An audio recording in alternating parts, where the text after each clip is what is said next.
Hello students, बेटा आज हमारे जो 12th क्लास की केमिस्ट्री का नेक्स्ट टॉपिक है that is catalyst. Surface chemistry में कैटालिस्ट क्या है हमारा? कैटालिस्ट वो सब्सटेंसेस हैं जो हमारे रेट ऑफ रिएक्शन को इंक्रीज करते हैं। मीन्स जनरली क्या करेंगे, they will speed up, increase the rate of reaction without consuming in the reaction. तो ये हमने रेट ऑफ रिएक्शन में भी बताया था, लेकिन मैंने वहाँ एक लाइन और बोली थी कि वो भी होते हैं कैटालिस्ट जो घटाने वाले होते हैं। तो हम यहाँ एक वो लाइन यूज कर सकते हैं, those substances which alter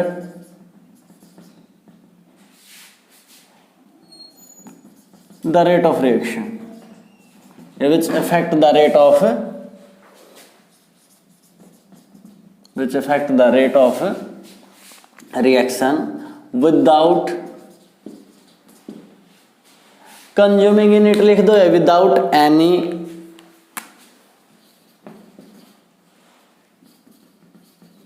chemical change in it, या यहां से हम क्या लिख सकते हैं, without consuming in the reaction. Means क्या होंगे, वो रीजनरेट हो जाएंगे,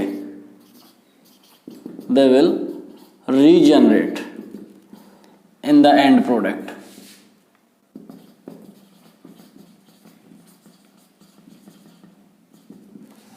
लास्ट में वो वापस रीजनरेट हो जाएंगे। मीन्स कोई कैटालिस्ट डाला तो वो जितना हमने यूज किया, सपोज 10 ग्राम हमने डाला है तो 10 का 10 ग्राम मिलेगा। ऐसा नहीं कि वो 9 या 8 या 6, कोई केमिकल चेंज भी नहीं होगा। अगर हमने सपोज निकल डाला है तो निकल मिलेगा, ना कि निकल ऑक्साइड। लेकिन फिजिकल में भी देर, फिजिकल चेंज में भी there, physical change like physical state में भी वेरी, सम टाइप ऑफ गर्म होने की वजह से कलर चेंज में भी there, but chemically it remains same, उसकी कॉम्पोजिशन सेम रहेगी, उसकी क्वांटिटी सेम रहेगी। अब इसके अंदर दो टाइप के हमारे टाइप्स ऑफ कैटालिस्ट अगर हम करें, होमोजेनियस और हेटेरो। उससे पहले एक चीज और बता देता हूं, positive catalyst and negative catalyst. अब नेम से ही पता है ये क्या करेंगे, इंक्रीज करेंगे रेट ऑफ रिएक्शन, ये डिक्रीज करने के काम आएंगे। इंक्रीज करने वाले और डिक्रीज करने वाले होंगे। अब मैं अगर बात करूं होमोजेनियस और हेटेरोजेनियस कैटालिस्ट की,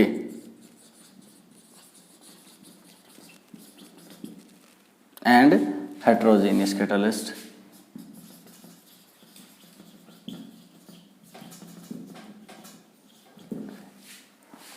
होमोजेनियस कैटालिस्ट कौन से होंगे, those catalysts which are in same phase, the catalyst and reactants are present in same phase। Same phase का मतलब है अगर वो गैस है तो ये भी गैस है, वो सॉलिड है तो ये भी सॉलिड है, वो लिक्विड है तो ये भी लिक्विड है, प्रोडक्ट के साथ नहीं, रिएक्टेंट और कैटालिस्ट। कैसे, सपोज हम ले SO2 प्लस O2 और ये हमारा कन्वर्ट हो SO3 में, और मैंने ये भी गैस है, ये भी गैस, और कैटालिस्ट भी क्या डाल दिया, NO गैस। तो ये क्या होगा, होमोजेनियस कैटालिस्ट का एक एग्जांपल होगा। आगे एक्सप्लेन करते हैं हेटेरो, और बता देता हूं हेटेरोजेनियस कैटालिस्ट क्या होंगे, जिसके अंदर जो कैटालिस्ट है and reactants are in different phase. Catalyst और जो रिएक्टेंट है वो डिफरेंट फेज में होंगे। जैसे यही ले लेता मैं SO2 एंड O2, और यहाँ पर मैंने कैटालिस्ट यूज कर दिया V2O5, या मैंने यूज कर दिया निकल, ये भी SO3 में कन्वर्ट होगा। बैलेंसिंग करके अपने रख दो, जैसे बैलेंस करोगे तो ये ट्वाइस हो जाएगा, 2 हो जाएंगे, यहाँ पर V2 ये 2। अब ये तो हमारे कैटालिस्ट होमो और हेटेरो के लिए। इन्होंने काम कैसे किया, मैकेनिज्म क्या था होमो में और हेटेरो में? होमो ने क्या किया, एक इंटरमीडिएट बनाया इसके साथ, जैसे हमारा सबसे पहले लेते हैं हम जो एक कैटलिस्ट है NO एंड O2, इन्होंने मिलके क्या बनाया, पहले बनाया NO2 एक इंटरमीडिएट। फिर जो ये NO2 है और ये SO3 बनाने में SO2 के साथ ही NO2 जाएगा और ये मिले के देगा हमें SO3 एंड NO। देखो ये NO रीजनरेट हो जाएगा वापस। इस टाइप से इसने इस रिएक्शन के को फास्ट किया। फास्ट करने के लिए फिर इसने क्या किया, इसके एक्टिवेशन एनर्जी को कम कर दिया। वैसे कोई स्पेसिफिक वो तो नहीं है कैटलिस्ट के मामले में, लेकिन कुछ थ्योरीज हैं जिनके बेस पर हम इनके इफेक्ट को देखेंगे। और जो कैटलिस्ट रेट बढ़ा देते हैं ना, उस फिनोमेना को हम बोल देंगे कैटालिसिस। कई बार बच्चे ये सोचते हैं कैटलिस्ट और कैटालिसिस में क्या फर्क है। कैटलिस्ट तो जो सब्सटेंस ऐड किया वो है, और उससे जो रेट पर इफेक्ट आ गया वो क्या है, catalysis. Got it, phenomena catalysis है। अब यहां पर देखो हमने बोला कि इसने ऐसे अल्टर कर दिया उसको, तो इसने क्या किया, एक हम जनरली मानेंगे इन्होंने एक पाथ ही दूसरा प्रोवाइड कर दिया। जैसे सपोज ये थे हमारे रिएक्टेंट, जो इनकी एनर्जी है, थोड़ा और नीचे ले लो, रिएक्टेंट ये है सपोज इसका पाथ प्रोडक्ट बनने का, ये सपोज प्रोडक्ट बन गए, तो यहां पर एनर्जी प्रोडक्ट की है, ये एनर्जी रिएक्टेंट की है। ये सपोज अब यहां से देखो ये क्या होती है हमारी एक्टिवेशन एनर्जी, ये होती है विदाउट कैटलिस्ट। सपोज अब कैटलिस्ट डालने पर क्या करेगा, ये इस एक्टिवेशन एनर्जी को कम करेगा, मींस पाथ ही दूसरा प्रोवाइड कर देगा, जो लाइक दिस ऐसे होगा।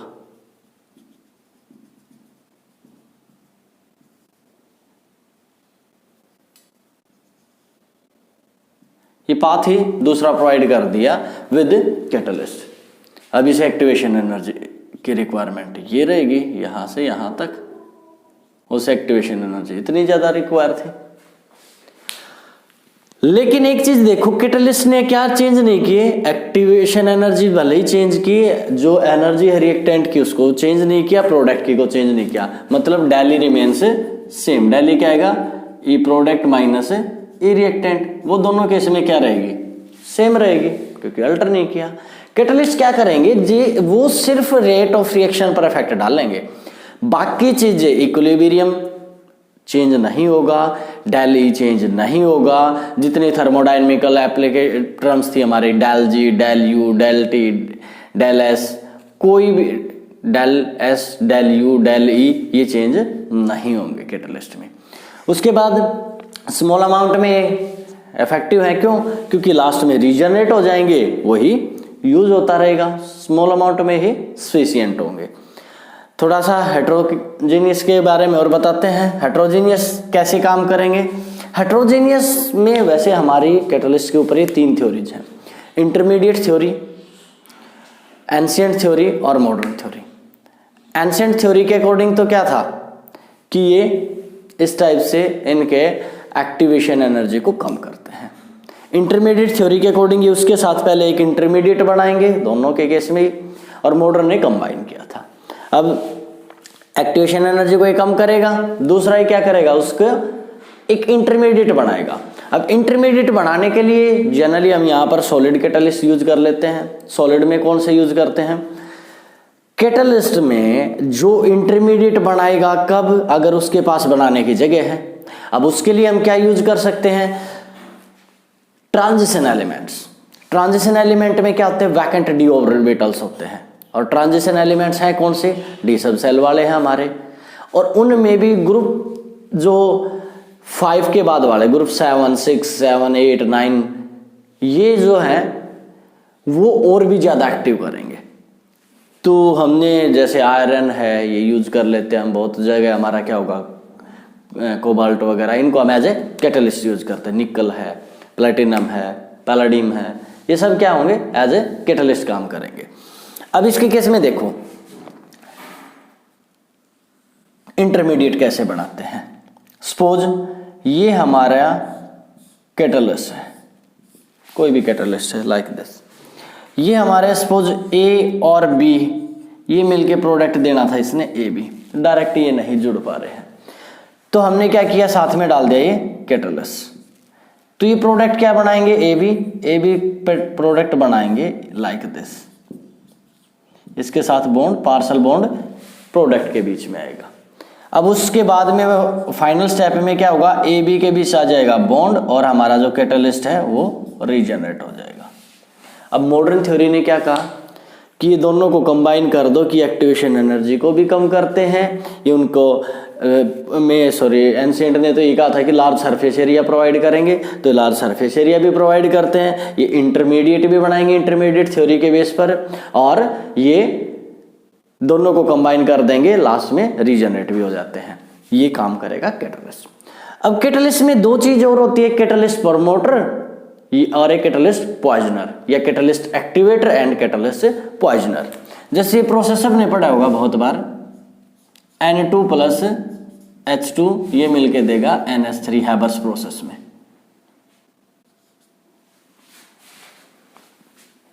बैलेंस कर दिया हैबर्स प्रोसेस में। हम यहाँ कैटालिस्ट का यूज करते हैं आयरन Fe, ये क्या होगा यहाँ कैटालिस्ट का काम करेगा। और साथ में हम क्या डालते हैं MO, वो किसका काम करता है, कैटालिस्ट प्रमोटर का,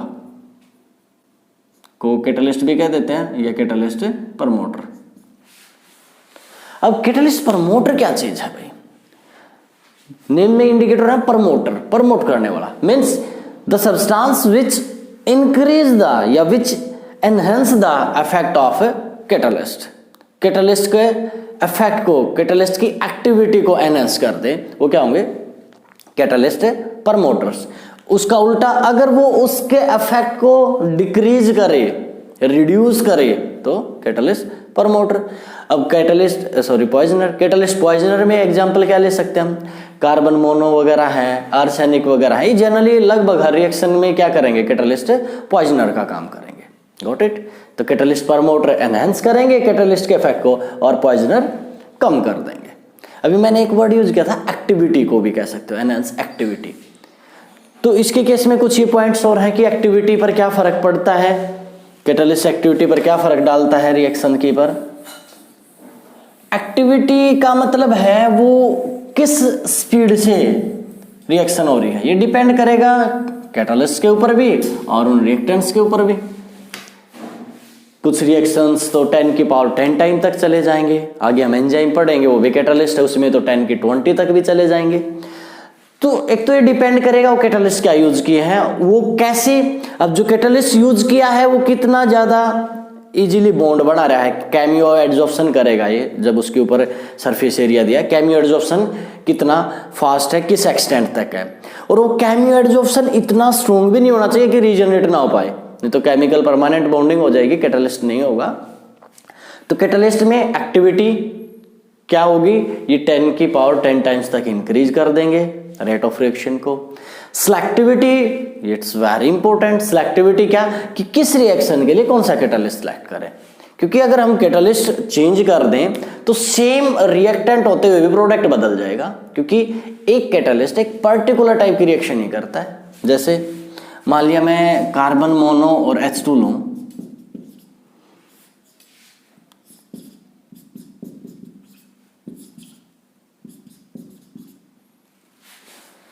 तीनों रिएक्शन मैंने लिख दी, तीनों में रिएक्टेंट हमारा सेम है।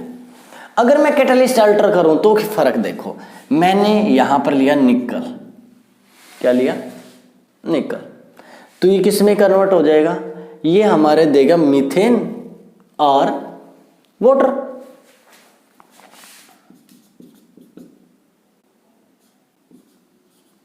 बैलेंसिंग अपनी कर लो, कितना आ जाएगा 3। अगर मैं यहां यूज कर दूं कॉपर एज ए कैटालिस्ट तो क्या प्रोडक्ट देता, ये एल्डिहाइड दे देगा। देखो रिएक्टेंट सेम है। अब ये नहीं कि सर वहां 3 यूज हो गए थे, obviously you are in 12th class, वो तो बैलेंसिंग के लिए है।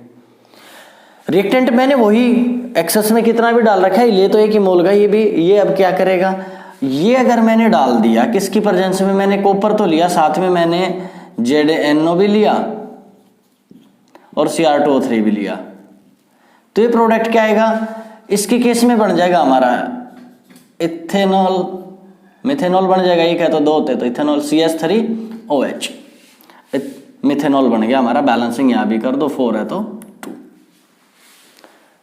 मीन्स मैं क्या एक्चुअल में क्या बताना चाह रहा हूं कि यहां पर कैटलिस्ट की selectivity is also very important. Why? Because catalyst, a particular catalyst is use in a particular reaction. ये प्रोडक्ट को चेंज कर देगा, वही रिएक्टेंट ले, कैटलिस्ट चेंज कर दें, product will be different. Got it? इसके बाद हमारा जो नेक्स्ट है वो आएगा कि कैटलिस्ट के अंदर अगर हम कोई टेम्परेचर और पीएच का भी कोई फर्क है, जो मेनली हम अगला जो लेंगे ना एंजाइम्स, उसमें एक्सप्लेन कर देंगे। इसके केस में यहां तक के पॉइंट्स आप एक्सप्लेन करोगे। Got it? इसके बाद अगर हमारा नेक्स्ट है तो एंजाइम्स, कुछ पॉइंट्स मैं यहां एक्सप्लेन कर दूंगा। एंजाइम्स क्या होते हैं? बायोलॉजिकल कैटलिस्ट है, catalyst which enhance the biological reactions produced in living cells. They enhance the biological reactions. जितने भी बायोलॉजिकल रिएक्शंस हैं उनको काफी एनहेंस कर देते हैं, बहुत ही ज्यादा। इनकी जो एक्टिविटी हो 10 की 8 to 10 की 20 टाइम्स तक कर देते हैं। अब ज्यादातर जो बायोलॉजिकल रिएक्शंस हैं वो विदाउट कैटलिस्ट तो इतनी स्लो हो जाएंगी कि जिनके बिना लाइफ ही सस्टेन नहीं करेगी, लाइफ ही नहीं होगी। फॉर एग्जाम्पल, हम एक बार जो मील लेते हैं, एक बार जो खाना खाते हैं, अगर हम अपनी बॉडी के एंजाइम्स को हटा दें तो उसे डाइजेस्ट होने में अप्रोक्सीमेटली 50 ईयर्स लगेंगे। 50 साल में एक बार का खाना, तो उससे एनर्जी भी 50 ईयर्स में मिलती, एक बार के खाने में जितनी है वो। और तो ये सोचो कि हम सुबह खाना खाते हैं, फिर दोपहर को, फिर शाम को, बीच में भी कुछ लेते हैं, इतनी एनर्जी हमारी बॉडी को चाहिए। उसका एक खाने का पार्ट भी हमें 50 ईयर में अगर मिलेगा तो हम तो इवन हमारा जो रेस्पिरेटरी ऑर्गन्स है वो भी प्रॉपर काम नहीं करेंगे। तो इनके बिना लाइफ भी पॉसिबल नहीं है, क्योंकि ये ही हमारे लाइफ को सस्टेन करवा पा रहे हैं इतनी ज़्यादा रेट ऑफ रिएक्शन करके। बहुत ज़्यादा टाइप के हमारे बॉडी में कैटलिस्ट हैं, और इसमें भी कैटलिस्ट के केस में अगर हम बताएंगे तो वहाँ जैसे प्रमोटर और पॉइजनर बोल दे, यहाँ कोएंजाइम्स बोल दो, या यहाँ पर भी एंजाइम, प्रमोटर एंड पॉइजनर बोल सकते हो। एंजाइम सारे के सारे आगे आएंगे तुम्हारे बायोमोलिक्यूल्स यूनिट, उसमें बताएंगे हम फाइबर और ग्लोबुलर प्रोटीन। अभी के लिए समझ सकते हो कि प्रोटीन की ही फॉर्म होते हैं जितने एंजाइम्स हैं, these are also the form of protein, globular protein की एक फॉर्म होती है। अब इसके केस में हमने बोला कि इसके केस में भी क्या होंगे, कोएंजाइम्स होंगे। कोएंजाइम्स को क्या कह सकते हो, एंजाइम प्रमोटर कह सकते हो। जैसे जो सोडियम आयन है बॉडी में, Mn2 पॉजिटिव आयन है, या हमारी बॉडी में कॉपर 2 पॉजिटिव आयन वगैरह है, ये क्या करेंगे, प्रमोटर का काम। कैटलिस्ट जो ये पॉइजनर है या एंजाइम पॉइजनर, वही कार्बन मोनो वगैरह इस टाइप की चीज है, वो क्या काम करेंगे, कैटलिस्ट पॉइजनर का काम करेंगे। इसमें भी एक्टिविटी तो हमने बता दी, सिलेक्टिविटी अगेन इंपॉर्टेंट। जैसे एग्जांपल ले लेते हैं, यूरिया है, यूरिया का फॉर्मूला क्या है, NH2CONH2। इसको जो है एंजाइम, बायोलॉजिकल एंजाइम यूज करेगा, डिकम्पोज करने में यूज होगा, वो होगा ये यूरिया, तो यूरेज। अगर मैं लेता सुक्रोज या माल्टोज, सपोज मैंने माल्टोज लिया, C12H22O11 माल्टेज, ये किस में टूटता है, C6H12O6 प्लस C6H12O6। ये यूरेज किस में तोड़ता है इसको, यूरिया को, ये इसको तोड़ देता CO2 एंड NH3 में। बैलेंसिंग के लिए NH3 आ जाते, हाइड्रोलिसिस कर लेते वाटर के प्रेजेंस में, तो ये प्रोडक्ट हमारे आते।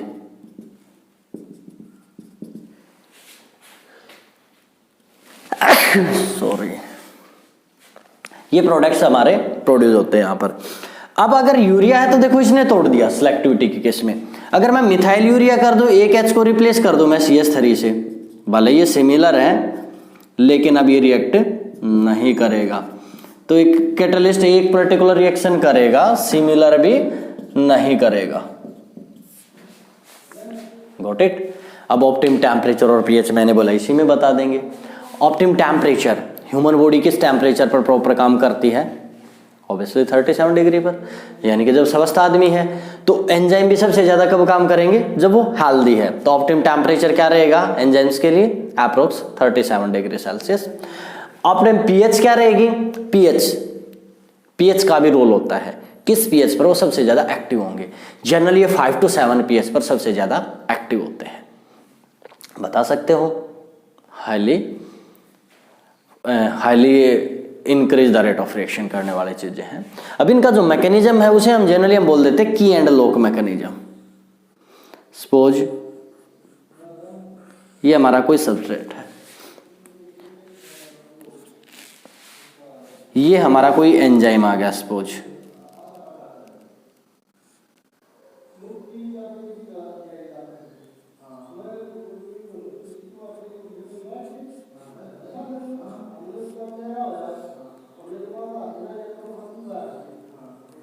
ये सपोज हमारा एंजाइम ले लिया मैंने। तो इसके अंदर सपोज उसी के साइज का है, फिट होके क्या बनाएगा? सबस्ट्रेट और एंजाइम्स जुड़ जाएंगे।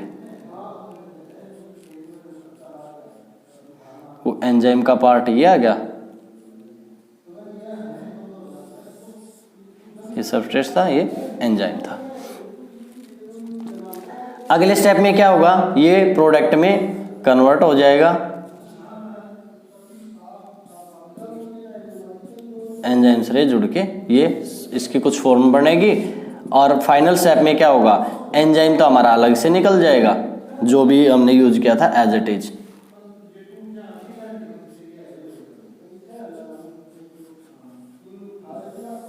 ये एंजाइम और ये हमारे जो भी प्रोडक्ट बनने थे उससे वो बन जाएंगे। मीन्स पहले एंजाइम और सबस्ट्रेट जोड़ेंगे, ES फॉर्म आई, फिर ये क्या बनेगा? जो E और S है ये PS टाइप के फॉर्मेट में आएगा लाइक दिस। फाइनली क्या होगा? प्रोडक्ट अलग हो जाएगा और एंजाइम अलग हो जाएगा। इसे हम बोलते हैं की एंड लॉक मैकेनिज्म। जैसे एक लॉक को एक की ने ओपन किया, अब की थोड़ी टूटी, उसी की से हम फिर से ओपन कर सकते हैं, जितनी बार भी ओपन करना चाहे कर सकते हैं, क्योंकि ये रीजनरेट हो जाएंगे। बाकी पॉइंट वही रहेंगे कैटलिस्ट वाले कि स्मॉल अमाउंट में सफिशिएंट है, ये इक्विलिब्रियम को अल्टर नहीं करते हैं, del G del H del E को अल्टर नहीं करेंगे, ये इक्विलिब्रियम को डिस्टर्ब नहीं करते हैं, एक्टिवेशन एनर्जी को भले ही रिड्यूस करें, रिएक्टेंट्स की और प्रोडक्ट की एनर्जी को चेंज नहीं करेंगे। Got it. यहाँ तक का आज का आपका होमवर्क है। नेक्स्ट टॉपिक कल।